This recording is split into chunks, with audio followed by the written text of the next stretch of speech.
everyone, Jolene here from Bookworm Adventure Girl. I hope that you are all well. Welcome back, and if you're new, thanks for checking out my channel. Please hit subscribe and stick around. Today I am going to go over 22 more books that will be published in April, May, and June that I am really looking forward to and that I will be probably putting on my TBR. So hopefully there will be something in the mix for everyone here. I am going to share these in order of publication date. These are the Canadian and American release dates, and as always, these dates are what they are at the time that the video is being filmed, but sometimes those dates do change, so always check with the publishers. And also, spoiler, I don't have many books that interested me in June.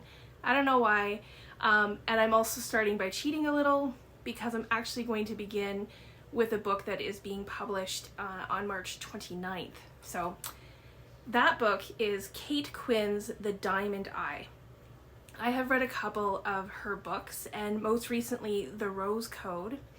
The Alice Network is my favorite, but her books are historical fiction and they have strong female characters. And this book is based on a true story and is so relevant for our times.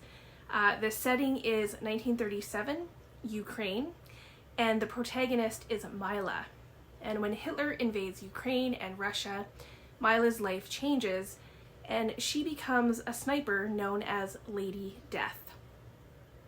So moving ahead to April 5th. It's a big date for publishing. I have 7 books just on this day. So a few of my most anticipated books are being published. First up is Young Mungo by Douglas Stuart. This is Stuart's second novel, and his first novel, Shuggie Bain, was one of my favorite books of last year. So that's a lot of pressure to put on this second novel, but I think it's going to be great. This one takes place in Glasgow when 2 young men, Mungo and James, fall in love. One of them is Protestant, one is Catholic, and together they are trying to find acceptance and dream of being themselves in a safe world. So I have a feeling that this one is going to rip out my heart as well. Next is a Canadian author, Sea of Tranquility by Emily St. John Mandel.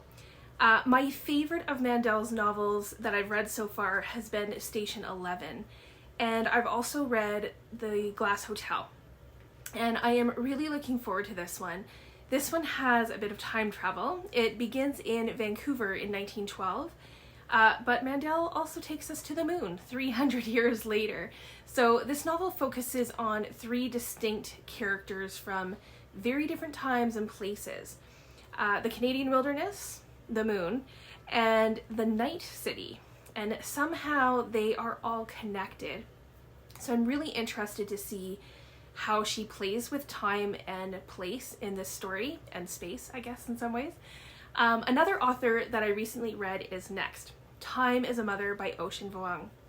This is a collection of poems that, like his novel On Earth We're Briefly Gorgeous, has themes of motherhood, parent-child relationships, memory, and grief. And I'm hoping that the language is as beautiful as his novel. Next is Little Foxes Took Up Matches by Katya Kazbek.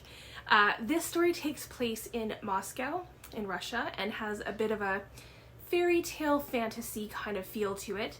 The main character is a young boy named Mitya, who is trying to figure out who he really is in a country that is also trying to figure out who they are, and they're trying to heal. Mitya goes underground in a country that is in upheaval and trying to find a place to belong.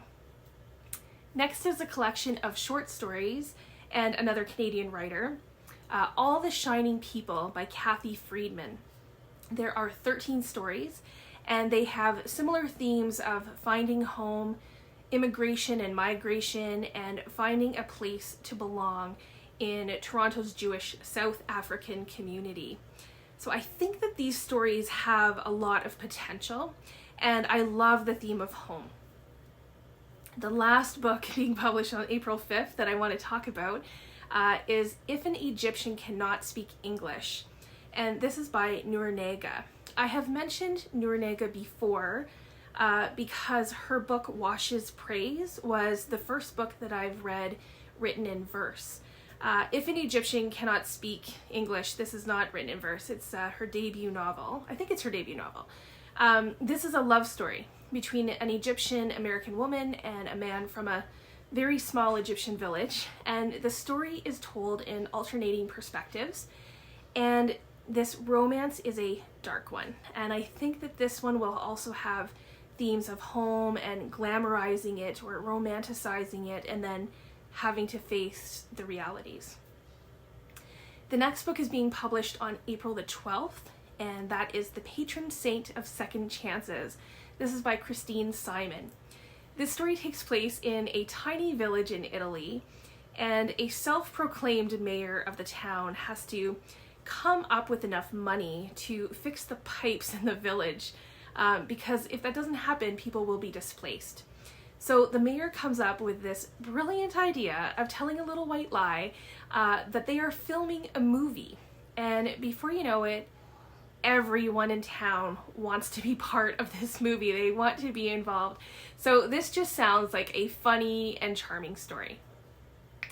On April 19th, there are 2 books that I'm interested in. First, The Unknown Beloved. This is by Amy Harmon, and the story takes place in Chicago in 1923 when Danny Flanagan is 10 years old and she comes home to find her parents dead. Michael Malone is the police officer, and Michael thinks there's more to this case. Then you fast forward 15 years later when Michael Malone is summoned to Cleveland when there are a series of murders taking place, and he crosses paths with Danny Flanagan once again.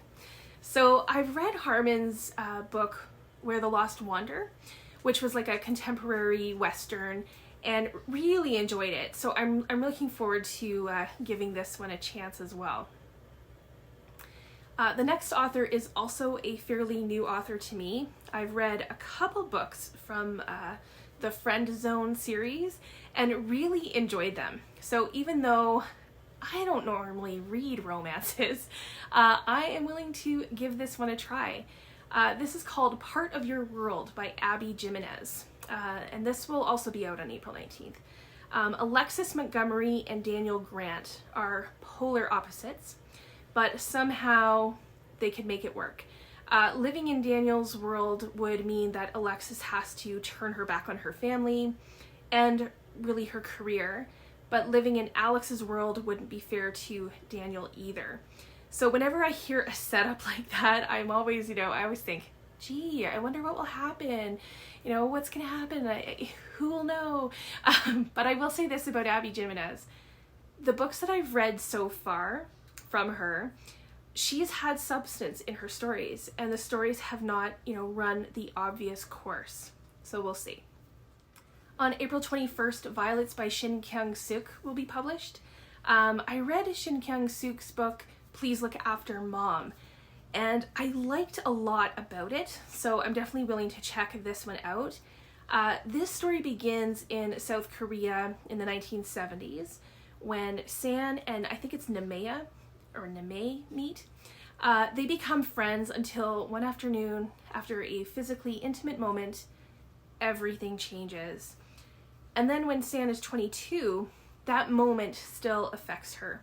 And this book also seems to have an interesting and unique cast of characters. On May 3rd, I have 3 books to talk about. The first is one of my most anticipated books of 2022, Book Lovers by Emily Henry. I absolutely loved her book Beach Read, and with a title like Book Lovers, I can't imagine me not liking it. So we'll see, but this is about Nora Stephen, who is a literary agent, and she agrees to go on vacation with her younger sister. On this trip, Nora keeps running into Charlie, and Charlie is an editor from the city. They have met many times, but maybe this time, or these times, I guess in this case, will be different. So if this is even half as good as Beach Read, I think that I will really like it. Okay, are you up for another Canadian author? This is How We Love by Lisa Moore. This takes place in the lovely province of Newfoundland. Jules is making her way through a snowstorm in St. John's to the hospital, where her 21-year-old son is unconscious after being beaten and stabbed. When Jules sees a video of the attack, she can't quite make sense of what she is really seeing. And slowly the stories unfold about, what brought her son to this hospital and what happened. So this is a story about love and family and sacrifice. The last book being published on May 3rd is from Mexican-Canadian author Martha Batiz, No Stars in the Sky. This is a collection of 19 stories about strong but damaged women in crisis. What these women have to face will either break them or make them stronger. The crisis focused on are migrant children, the people who have disappeared in Mexico and Argentina, and racial and domestic violence. I'm not expecting this to be an uplifting, light-hearted read by any means, but I am interested in this author and hearing her voice. There are 2 books on May 10th that I'm interested in. First is Narinjah, The Bitter Orange Tree by Jokha Alharthi, I hope I'm saying that correctly. This book, first of all, has a beautiful cover. And this story is about Zuhur, who is attempting to assimilate into the British culture while at university. And it's about Bint Amir, who is a grandmother figure to Zuhur, who has recently passed away. And the narratives of these 2 women mingle and connect. And this book has themes of social status, finding one's own power by understanding their roots. The other book on May 10th is The Lioness by Bohjalian, and I am so far behind in reading Bohjalian books. I really need to catch up on that, but I am always interested in the new books that he has out, and I remember hearing Chris talk about his trip to Tanzania when he was researching this book. And the story takes place in 1964, when actress Katie Barstow and her new husband bring their Hollywood friends to the Serengeti for their honeymoon. Their hope is that they're going to have this luxurious vacation. That's what they have in mind, but what happens is a kidnapping gone wrong. So I expect this to be a real page-turner. On May 17th, there are 2 more books. Bloomsbury Girls by Canadian author Natalie Jenner. Now, I have to say that I was not a huge fan of her book, The Jane Austen Society, but I am willing to give this book a shot because it is all about a bookstore, and a bookstore in post-war London. Things are changing, and the women who work in the store are kind of plotting. They're making plans for their future with the likes of Daphne du Maurier and Samuel Beckett. So this sounds like it might just be a fun read. Next is a thriller by another Canadian author. It's Take Your Breath Away by Linwood Barclay. Linwood Barclay has, I'd say in the last couple of years, become one of my favorite authors. In this story, Andrew Mason returns from a fishing trip to find that his wife, Bree, is gone. And the police can't build a strong case against Andrew. And because of that, everyone kind of figures he got away with murder. And at first, this nearly makes him hit rock bottom. Until he is able to finally move on with his life, he sells the house, the new owners build a brand new house in its place, and Andrew even settles down with a new woman, Jane, and life is looking great. Until one day, a woman who looks a lot like Bree shows up wondering where her house is. And then just as suddenly as this woman appears, she is gone again. And old questions and suspicions arise. And Barclay does a great job at kind of leaving you hanging along the way so that you have to keep reading. And I'm sure that this one will be very much like that, and it'll be a good one too.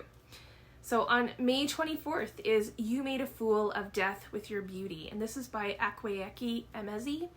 This is the story of Faye Adekola, I think it is, who is trying to find love again after the love of her life was killed in an accident. And things seem to be going well. She even starts dating the perfect person, but things get a little complicated since there is someone else that she has feelings for. So I have 2 other books on my TBR by Emezi, and I still haven't gotten to them. So if you have read any books by this author, please let me know what you think of them, and maybe I'll put this a little higher on my list.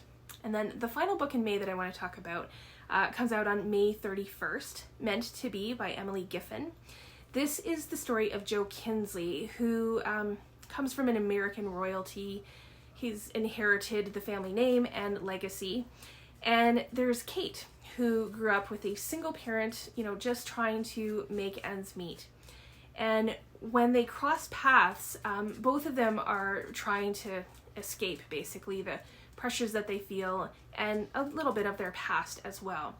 But the question is, will their relationship be able to handle everything?